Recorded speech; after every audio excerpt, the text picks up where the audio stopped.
Good day, everyone. So, our topic for today is all about communicating authentic assessment results on effective communication. So, before we move on to our main topic, let's discuss what are the objectives of this lesson. So, first is describe why documenting the assessment is important, listing the process of communicating assessment results, and lastly, describe the value of pairing and quantitative data. So the first topic is all about documentation is foundational. So when we say documentation, it is all about the recording of the assessment, which is very important in the field of education. In that way, the teachers, we are able to assess the level of learning of our students, and we can also see the progress of our students. So in order to effectively communicate our assessment results, we need to first, establish learning outcomes related to what we are assessing. So we have to set learning outcomes before we proceed to the main discussion or our lesson. For example, at the end of the lesson, students should be able to write their own poem, and your assessment will be writing a poem which is connected to the learning outcome. The next one is document the process we use to assess the outcomes. We as teachers, documentation or the process of documentation is important in our field. The third one is tie the result back to our learning outcomes to communicate whether the program or service worked as we intended. We have to monitor and go back to our learning outcome and see if those learning outcomes were already achieved or we reach that goal.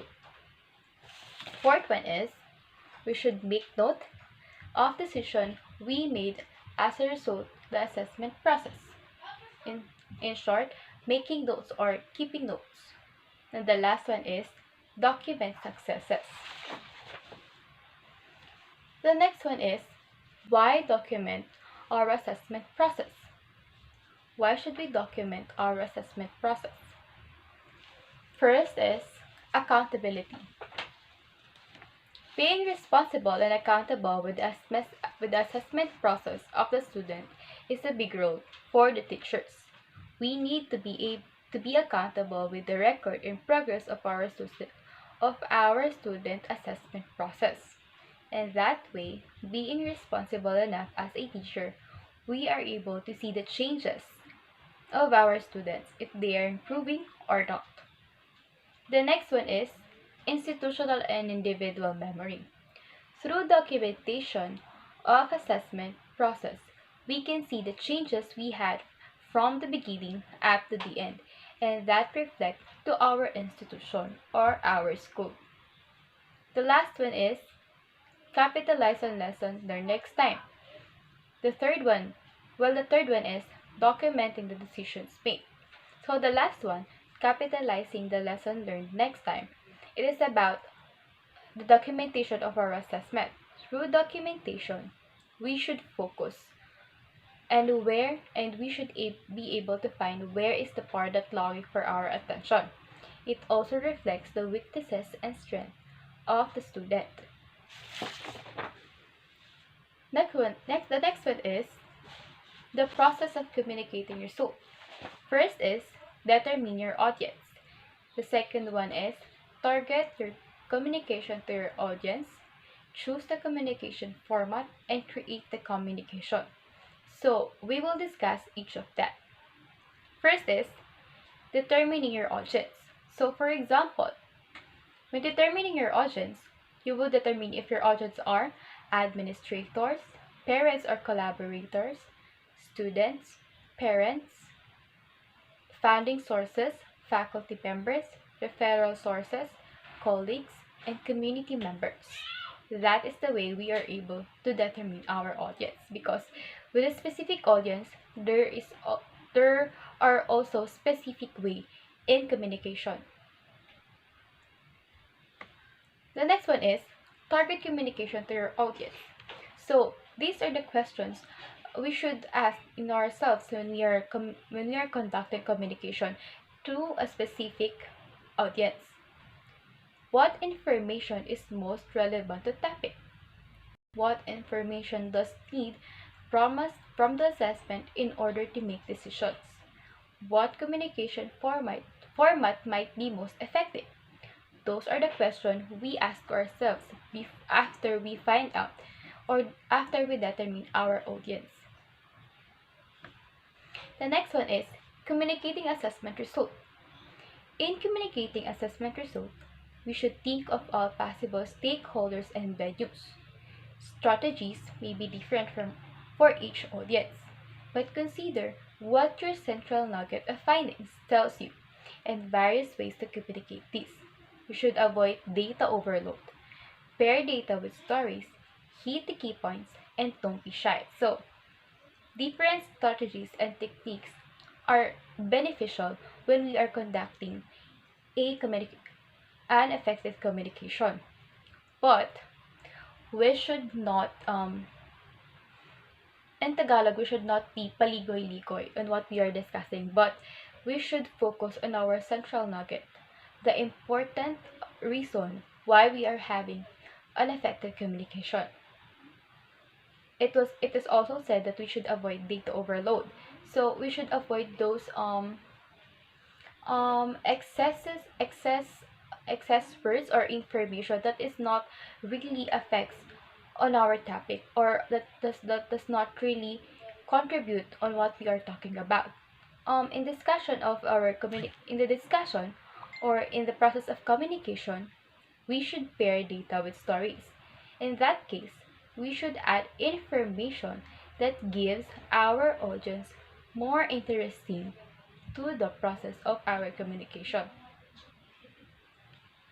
Most people care about something they're in a position to change, interesting or anticipated findings, and meaningful differences. So let's move on. Let's move on with the topic when communicating decision maker. The first one is the central nugget. When we say central nugget, it is the main topic or the important factor that you have when discussing on effective communication. Well, the second one is the focus on implication. In focusing on implication, you are answering the question, the so what. The third one is receiving immense amounts of information. So in receiving immense amounts of information, um, your topic or the communication that you are talking about, it should be bountiful of information. It should be rich in knowledge, where the learners or the audience, or rather your determined audience, can get a lot of information from you. The next one is anticipate questions and answers. So we should also add question and answer in the process of communication, because that gives interesting way process in communication. The next one is connect result to the outcome to the outcome goals. The next one is about keep it simple. So our communication or the process of communication that we should keep it simple. Why? So if we are in the position of having a communication or exchanging information to one another, we should keep it simple. Just like you should be a straightforward communicator. You should hit the key point where you give the relevance of your topic, you give the related issues or current issues in the purview, and you should give something that impacts the real people or your target audience. You should also give some similar context, and you should put um, your your text or your context in an easy way to read format. So, what makes information least useful? First one is not relevant. in making a text or in creating a context or text, your topic should be relevant always. You you should not add um other information that has no connection with your topic. It should always have sense of accuracy and credibility in putting information to your context. It should not be too long, dense, or detailed. As uh, as we talked about, we should keep it simple, jargony. So it it depends on who are you talking. If your context or text is if you are if you want your audience to be teacher like you, so you can use jargons, but not all the time because your text will be available for everyone. Everyone can read your text. That's why you should use simple words that work in everybody understood. The next one is it should not be objective and biased at all costs. Every time we are doing any text or information or putting our our thoughts and ideas into into the paper or into the text, we should always avoid bias information. We should have always an equal outlook at every aspect in our lives. The last one is the stop report more likely wants both a short report and a detailed version. So these are the communication format we are discussing. These are the types of example of text to have when you are going to apply an effective communication. So, for example, are written report, the posters, the flyers, the quarter sheets, presentation, newsletter, the student newspaper, website, infographic, and annual report. Those are the text or format we can implement an effective communication. Good day everyone, I'm Joseph Asebuche and I'm going to discuss the Unit 2, Portfolio as a Communication Medium. For the brighter future, learn with enthusiasm. But before we proceed to our discussion, let us first see our learning objectives. So by the end of the lesson, the students is expected to, the first one is analyze the key components of portfolios. The second one is describe why documenting the assessment process is important. The third one is list the process of communicating assessment results. And the fourth one is describe the value of pairing qualitative and quantitative data. So the communication portfolio. The communication portfolio is a tool that brings together visual images to demonstrate what a child can do and how the child is communicating in daily activities. So with the communication portfolio, we can see the capacity, skills, and creativity of the child. So Susan De Calva explores how the personal futures planning process as well as the use of biopoems can be modified to help educational teams develop a clear understanding of a child who is new to his or her classroom. So person-centered planning. This process was developed as a tool to enable an adult service provider to get to know students who was transitioning from schools through a very personalized system of what is known as mapping. So maps are the most used as a strategy for people with significant disabilities, people who often have difficulty expressing themselves with formal language. Depending on the situation, there are a variety of maps that are appropriate. So, dun sa mapping, ginagawa yan ng teacher para makita kung ano ba yung kailangan na pag-aralan ng isang bata at kung ano yung activities na appropriate sa kanya, especially dun sa persons with disabilities. So, yon. So, portfolios. What is a portfolio? Portfolio is a student's portfolio are collections of a student's work that can demonstrate learning or be used as an effective assessment tool. Portfolio can be organized and assessed in a variety of ways. So, yun nga, dun sa portfolio, makikita natin yung activities na ginagawa ng mga students. So, our portfolios authentic assessment? So, definitely, yes, portfolios can be used as holistic form of authentic assessment in any constructivist educational program with students' growth at its center. So, why use portfolios? Because portfolios are used in assessment of students' performance in nowadays. They are used as a method by architects, painters, photographers, and artists in showing their works. So, yun nga, parang yun dun sa portfolios, makikita natin yung whole compilation ng mga activities na ginagawa ng bata. Doon natin makikita kung gaano sila ka-responsible student para magawa yung mga activities na binibigay sa kanila ng teachers. So, how do you create portfolio assessment? So, utilizing portfolio assessment, students will be able to show a comprehensive correlations between skills taught and learned over an entire grading segment. So, doon natin makikita na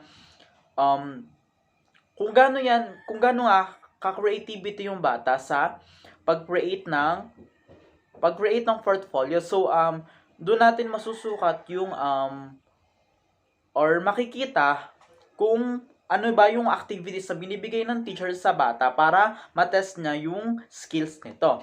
So, purpose. What is the purpose of a portfolio? So, yun nga, binibigay yung portfolio para makita yung mga capacity at skills ng bata. So, for what audience will the portfolio be created? So, the portfolio is created to be interacted between the teachers and the students. So, content, what samples of students' work will be included? So, dun sa portfolio, makikita natin sa isang subject, yung activities na binibigay ng teachers. So, process, what processes will be engaged in during the development of the portfolio? Dun sa process, makikita natin na hindi agad binibigay ng teachers yung portfolio. Kailangan may instructions muna bago niya ipagawa yung activities na ilalagay dun sa portfolio. So, selection of contents, reflections on sample work, conferencing on students' work and processes, management, how will time and materials be managed in development of the portfolio? So, ayun doon natin makikita kung paano maghahanap ng ang bata ng resources na gagamitin niya dun sa portfolio at kung gaano niya ito kabilis magagawa. So, communication, how and when will the portfolio be shared with pertinent audiences? So, dun sa communication, makikita natin kung paano ba nagiging creative yung bata sa pag-express ng sarili niya. Kung paano niya i-communicate yung sarili niyang skills para dun sa grading system na gagawin ng teachers. So, the next one is the evaluation. So, dun sa evaluation, we can see that kung paano nga ma-evaluate ng teachers yung bata dahil dun sa activities na binibigay niya. Let us now see the difference between the portfolio and assessment. So, portfolio. Portfolio is a purposeful collection of students' work that exhibits the students' efforts, progress, and achievements in one or more areas. So, yun nga. Doon sa portfolio, makikita natin kung ano yung mga activities na ginagawa ng bata sa different subjects. So, doon natin makikita yung effort niya sa paggawa nun, at saka kung ano yung progress na nangyayari sa skills niya, at saka dun sa critical thinking niya. So, assessment. It is a systematic process for gathering information about students' learning. It answers the questions, how do we know that what students are learning and how well they are learning it? So, dun sa assessment, makikita natin yung test na ginagawa ng teachers kung effective ba yung pagtuturo na ginagawa niya sa students niya. So, portfolio assessment, also called as alternative assessment. Portfolio assessment requires presentations of a collections of students' work, essentially constituting dossier or a portfolio. Ranges from portfolios that demonstrate the student's best work to an expanded student record that holds that holds a full representations of students' work from math equations to essays on literature. So, yun nga, makikita natin yung skills ng bata sa different areas. So, is one of the several authentic and non-traditional assessment techniques in education. So, portfolio assessment emphasizes the active demonstrations of knowledge through evidence of students' works and veers away from traditional testing in the sense of pencil paper cognitive test. So yun nga, dati kasi yung ginagawa sa atin is yun nga parang sa mga tests or sa assessment lang makikita yung um, capacity and skills natin. Kumbaga more on memorization tayo dati. Pero ngayon nilalapatan nila na ng portfolio para makita talaga yung skills ng bata. Kasi dun sa portfolio, madali mag-express ang bata ng sarili niya. At saka, dun talaga makikita natin kung gaano ka-talented ang isang bata. So, the collection must include students' participation in selecting content. So, yun nga, dun sa activities, makikita natin kung gaano ka-responsible yung bata. So, the criteria for selection, the criteria for judging merit, evidence of students' self-reflection. So, the criteria of selections, yun nga, makikita natin yung different activities na ginagawa ng bata, at saka the criteria for judging sa portfolio. May naka-attach na ang teachers kung paano niya i-grade yung activities na ginagawa ng bata. So, evidence of student self-reflection, doon natin makikita kung paano nga na-express ng bata yung sarili niya at saka kung paano niya magagamit yung activities na yun so, doon sa daily lives niya. So, the overall purpose of creating portfolio is to enable the students to demonstrate to others learning and progress. So, the greatest value of portfolio is that in building them, students become active participants in learning process and its assessment. So, yun, makikita natin na, or masusukat kung paano nagiging, makikita natin kung ano yung progress na nangyayari sa bata. Kung paano niya nabibuild yung self-confidence niya at kung paano na nai-improve yung creativity niya. So, students do not have any control or influence in traditional testing or the teacher decides on the items to be included in the test. So yun nga, parang dun sa portfolio makikita natin na hindi lang nagiging responsible yung bata dun sa activities na ginagawa niya, kundi kung paano din siya magagather ng informations na binibigay ng teachers niya at kung ano yung mga items na ibibigay ng teachers during the assessment kasi doon nakikita yung ng teachers yung ginagawa ng bata or yung natututunan ng bata sa lesson na tinuturo niya. So, features and principles of portfolio assessment. So, a portfolio is a form of assessment that students do together with their teachers. So, yun nga, hindi pwedeng magagawa ang students ng portfolio nang walang interactions or instructions ng teachers. So, a portfolio represents selections of what the students believe are the best included from among the possible collections of things related to the concept being studied. So, yun na activities dapat connected sa lessons na tinuturo ng teachers. So, a student portfolio provides sample of students' works which show growth over time. So, a student's criteria for selecting and assessing the portfolio contents must be clear to the teachers and the students at the outset of the process. Yun na, kailangan i-clear yung instructions between the teacher and the students kasi hindi mo pwedeng bigyan ang bata ng activities na hindi niya alam kung paano yun gawin at saka kung ano yung makukuha niyang grade doon. Kailangan malinaw sa teachers and sa students yung portfolio na gagawin nila. That would be all and thank you. So let us now move on to our next topic, which is the purpose of developing a portfolio assessment. So a portfolio assessment is often deemed an authentic form of assessment because it includes authentic samples of a student's work. So many advocates of the portfolio assessment argue that this makes it a superior assessment tool because it demonstrates learning and growth over an extended period of time. So the portfolio may be used to show growth over time, it may be used to promote a student's abilities, or it may be used to evaluate a student's learning within a specific course. So its purpose may be also be a combination of all these areas. So these are the following purpose of portfolio assessment. Number one is portfolio assessment matches assessment to teaching because the products that are assessed are mainly products of classwork and are nothebours from class activities like test items. So, next one is portfolio assessment has a clear goals because they are decided on at the beginning of instruction and are clear to teacher and students alike. So the next one is the portfolio assessment gives a profile of learners in terms of depth, breadth, and growth. Depth because it enables students to show quality of work which is done without pressure and time constraints, and with the help of resources, reference materials, and collaboration with others.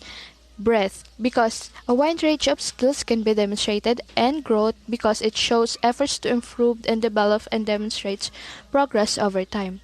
The next one is portfolio assessment is a tool for assessing a variety of skills because written as well as oral and graphics products can easily be included.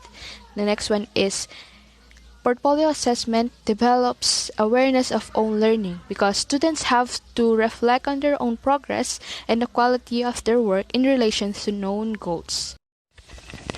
Okay, the next is portfolio assessment caters to individual in the heterogeneous class. Since it is open-ended, students can show work on their own level.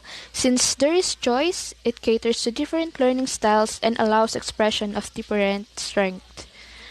Next one is portfolio assessment develops social skills because students are also assessed on work done together in pairs or groups on projects and assignment. Next one is portfolio assessment develops independent and active learners because students must select and justify portfolio choices, monitor progress, and set learning goals. Next is portfolio assessment can improve motivation for learning and thus achievement. So empowerment of students to prove achievement has been found to be motivating. Next is portfolio assessment is an efficient tool for demonstrating learning because different types of products and records of progress fit conveniently into one package and changes over time are clearly shown.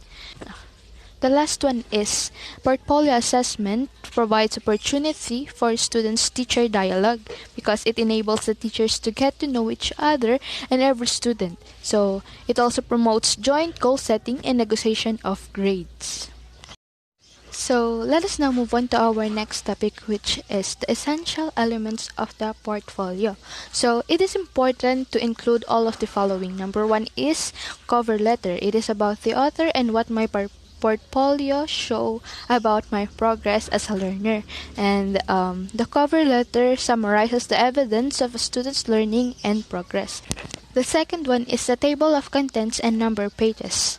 The third one is the entries, both core items students have to include and optional items of the student's choice. So it means that the core elements will be required for each student and will provide a common base from which to make decisions on assessment. So the optional items will allow the folder to represent the uniqueness of each student. Students can choose to include best pieces of work but also pieces of work which gave trouble or one that was less successful and give reasons why. The fourth one is dates on all entries to facilitate proof of growth over time. And the fifth one is the drafts of oral and written products and revised vision. For example, is the first drafts and the corrected and revised version of the of the project. So the last one is the reflection. Reflection can appear at different stages in the learning process. It can be written in the mother tongue at the lower levels or students who find it difficult to express themselves in English. So for each items, a brief rationale of choosing the item should be included.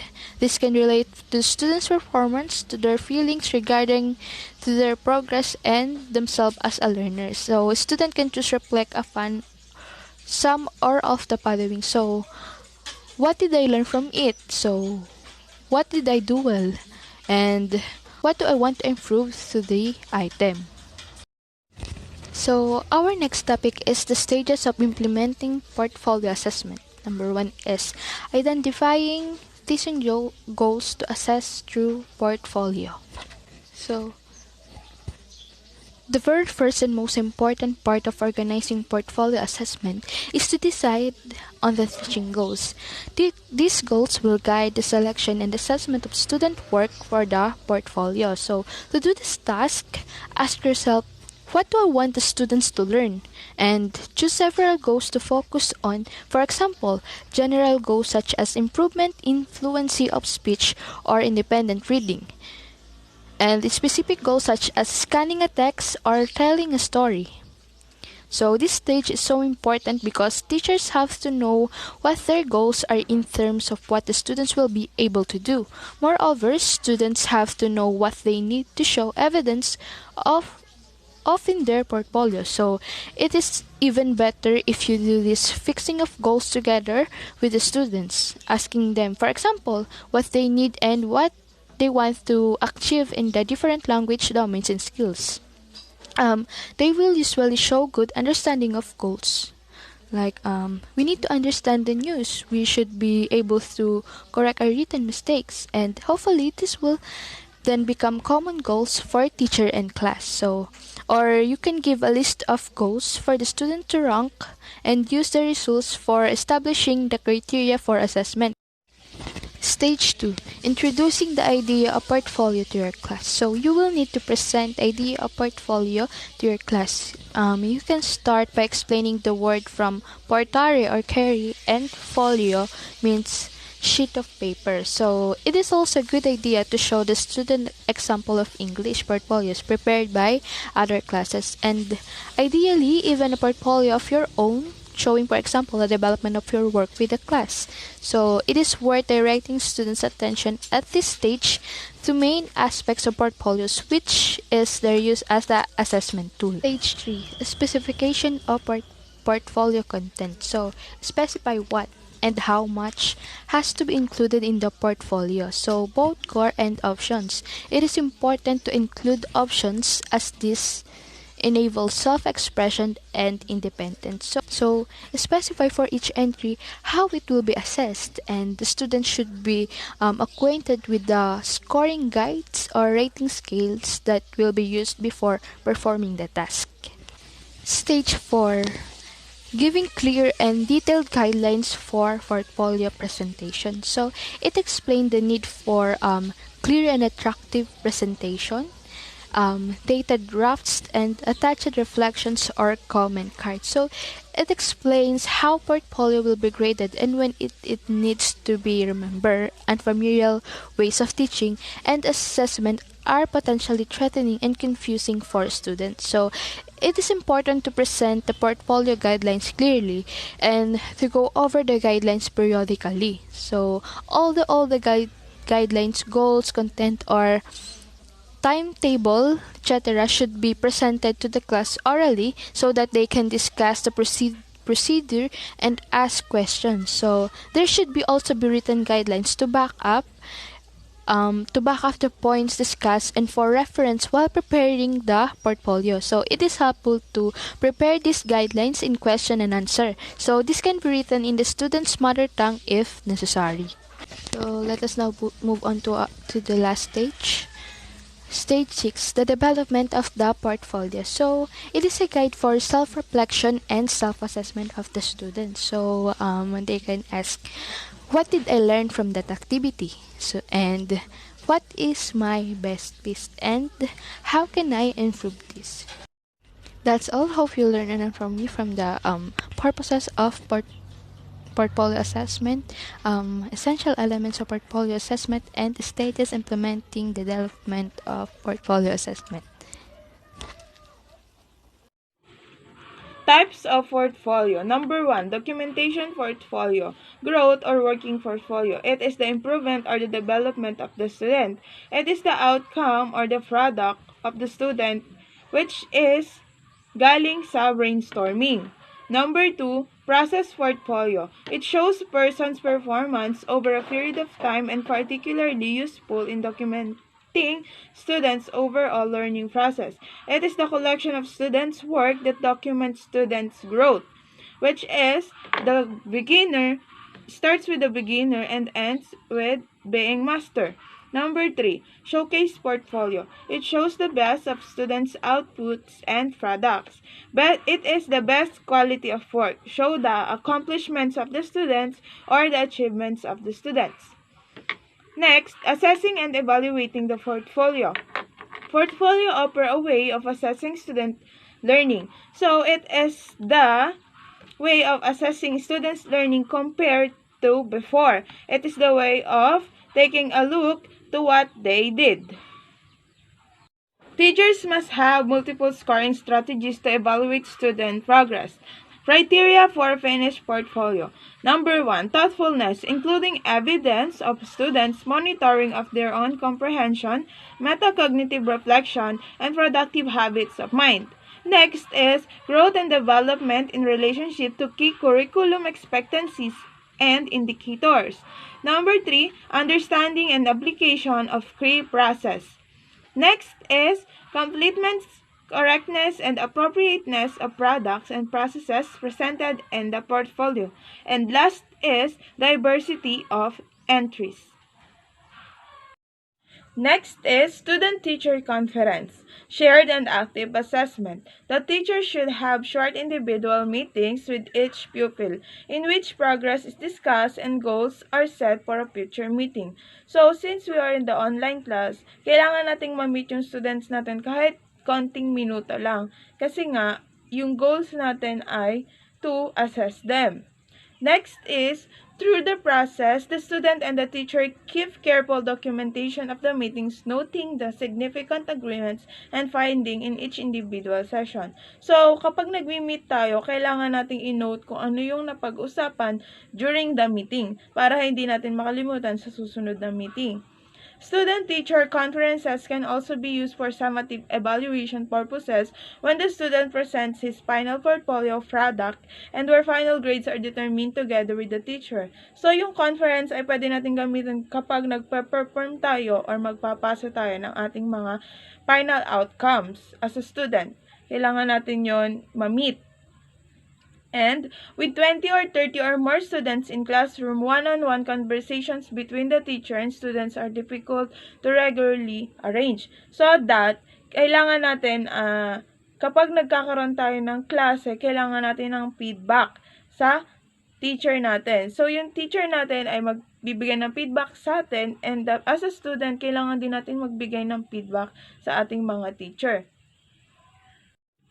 Next topic is conferencing typically takes several forms. Number 1 is teacher-student. Sometimes, teachers are able to informally meet with a few students, one at a time, while the other students are working with the task in the class. So, totoo naman na yung ibang students ay nami-meet natin during the class, while the other is making their activities during the class.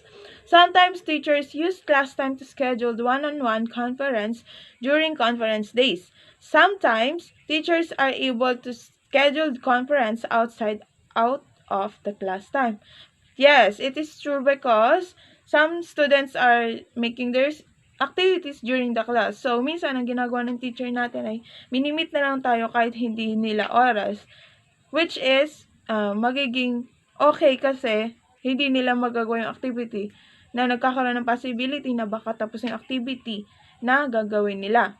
Typically, such conference take only few minutes, but they give the teacher and the student time to recap progress, ask questions, and consider suggestions or strategies for improvements. So, minsan yung ating meetings ay nagtitake siya ng minuto kasi nga while conferencing, nag-a-ask tayo ng questions para mag-gather natin yung mga informations and ma-recap natin yung unang meetings. Number 2 is teacher small group. Other teachers, often in composition class, meet with few students at a time to discuss issues and questions that are raised, sharing common problems and reflection across the students. So, minsan, ang nami-meet lang ng teachers natin ay small group from the class, which is doon natin nilalabas yung ating mga questions and issues na nabubuo during kapag wala tayo sa klase. Yung mga common problems na nagiging issue. Number 3 is student to student. To conserve time as well as to give students the opportunity to learn how to provide feedback along with receiving it. Teachers sometimes structure peer-to-peer conferencing. The focus might be teacher-directed or student-directed. So, ang focus naman nito ay para mabigyan ng chance to meet the students from peer-to-peer, which is students to students yung meeting. Kumbaga, nagkakaroon sila ng mga feedback with each other. Next is, what is portfolio? It is a collection of a student's work specifically selected to tell a particular story about the student. So, the portfolio is about what is the student's work. It contains a purposefully selected subset of student work. Purposefully selecting student work means deciding what type of story you want the portfolio to tell. So, kung ano yung pinapagawa ng teacher sa students, so, yun yung kinakalabasan kung ano ba talaga yung portfolio. Kung ano yung gusto mong ipagawa sa students mo. All decisions about a portfolio assignment begin with the type of story or purpose of the portfolio. So, kapag nagagawa ng students yung mga pinapagawa ni teacher, dun pa lang lumalabas yung kung ano ba talaga yung purpose ng portfolio. Kung para saan ba siya. Next is our portfolio authentic assessment. Sometimes the portfolio is also evaluated or graded, but that is not necessary to be considered an assessment. So, yung portfolio daw ay minsan ay in-evaluate or binibigyan ng grades, but hindi yon masyadong kailangan at hindi siya considered as assessment. Students in these disciplines are performing authentic tasks which capture meaningful application of knowledge and skills. So, yung mga students daw dito ay nagpe-perform ng task na nagbibigay sa kanila ng meaningful and application of knowledge and skills. Their portfolios often tell compelling stories of the growth of the students' talents and showcase their skills through a collection of authentic performances. So, through the portfolios, yung collection ng authentic performances ay doon na showcase ng students yung kanilang mga talents. Next is, furthermore, in the more thoughtful portfolio assignments, students are asked to reflect on their work, to engage in self-assessment and goal setting. Those are the most authentic skills students need to develop to successfully manage in the real world. So, students daw, kailangan daw nila mag-reflect kung ano daw yung work nila. Kasi, ito daw yung tutulong sa kanila to engage them in self-assessment and kung ano ba talaga yung goal nila.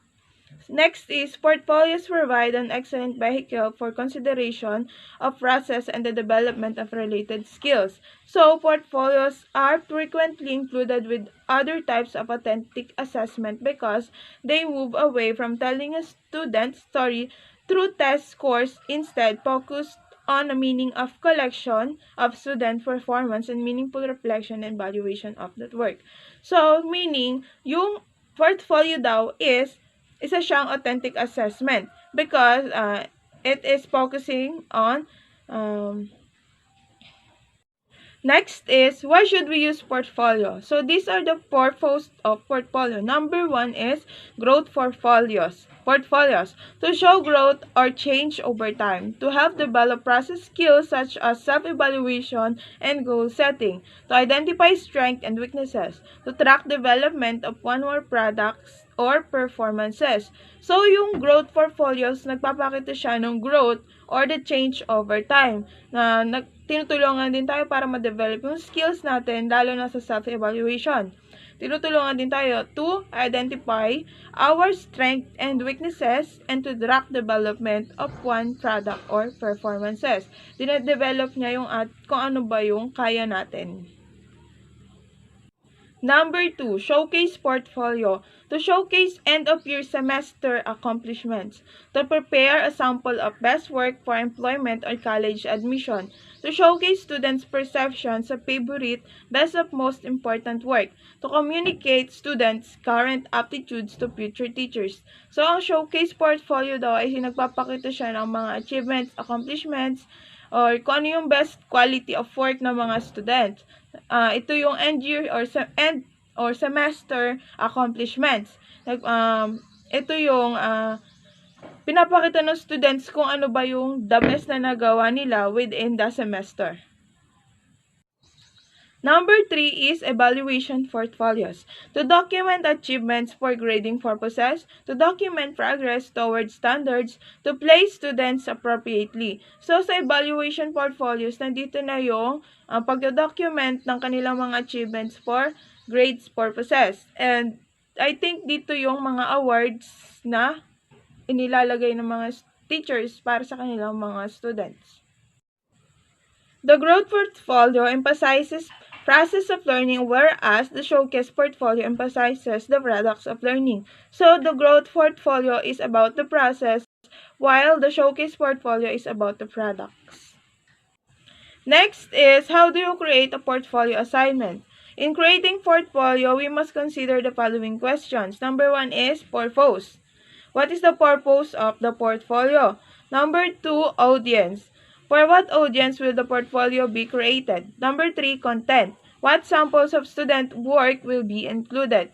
Number 4, process. What processes will be engaged in during the development of the portfolio? Example is selection of work to be included is reflection on work or conferencing.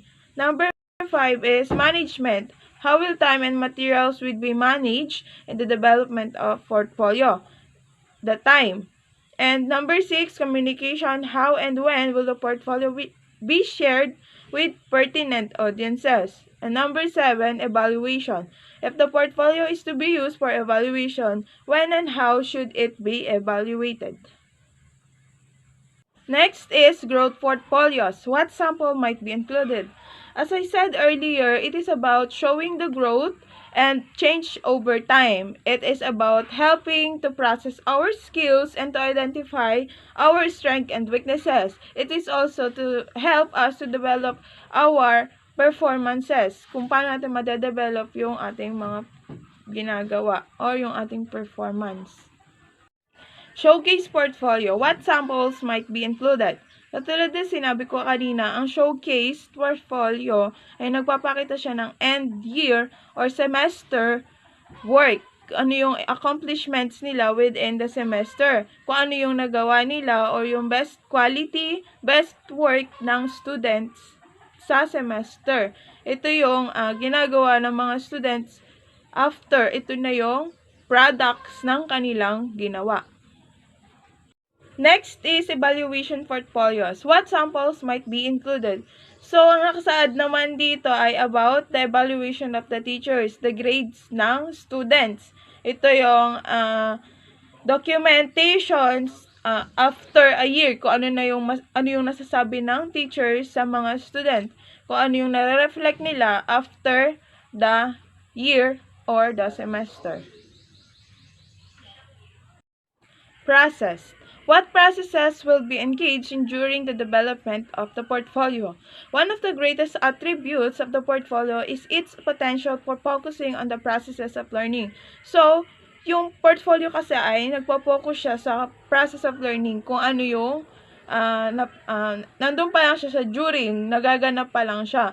The products of outcomes are not as good as we or the students would like because they are often unsure how to get started, how to self-diagnose or self-correct, or how to determine when a piece of work is finished. Although a variety of processes can be developed or explored through portfolios, it will focus on 3 of the most common.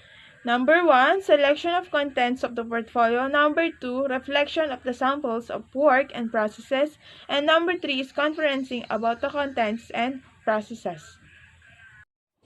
Selection of contents. Number 1, different samples of student work will likely be selected for different purposes.